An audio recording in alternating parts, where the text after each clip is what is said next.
ایک نمبر پر زبان کو کیا کرنا چاہیے؟ زبان کو سچ بولنا چاہیے۔ زبان کو کیا کرنا چاہیے؟ دوسروں کی تکلیف کا باعث نہیں بننا چاہیے۔ زبان کو کیا کرنا چاہیے؟ کہ اچھائی کی تعلیم دینی چاہیے۔ زبان کو کیا کرنا چاہیے؟ دوسروں کی بھلائی کی بات کرنی چاہیے۔ اس لیے کہ رسول اللہ صلی اللہ علیہ وسلم نے فرمایا المسلم من سلم المسلمون من لسانہ و یدہ، تم میں سے مسلمان وہ ہے کہ جس کی زبان سے اور جس کے ہاتھ سے دوسرے مسلمان محفوظ ہیں۔ دو باتیں آ گئی یہاں پر کہ زبان سے اور ہاتھ سے۔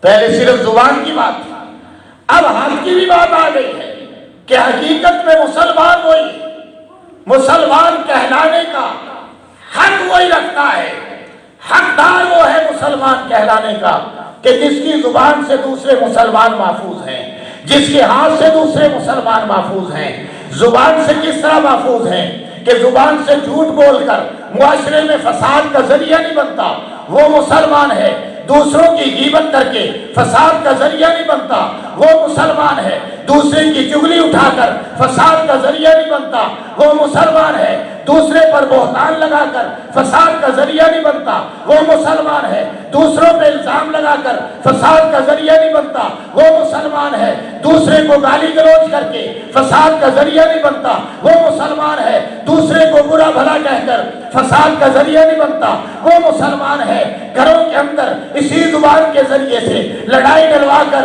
فساد کا ذریعہ نہیں بنتا، وہ مسلمان ہے۔ دوسروں کی اچھائی کی بات کرتا ہے، وہ مسلمان ہے۔ دوسروں کی بھلائی کی بات کرتا ہے، وہ مسلمان ہے۔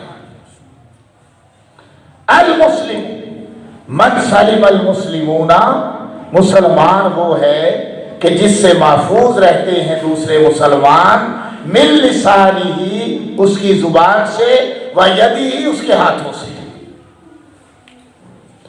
زبان فساد کا ذریعہ، ہاتھ دوسروں پر زیادتی کا ذریعہ ہے۔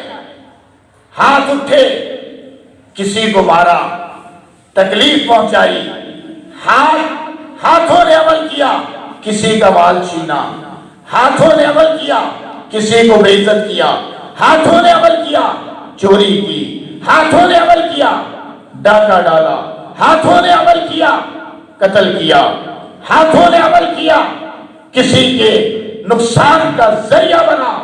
اس لیے فرمایا کہ زبان کو بھی محفوظ رکھو۔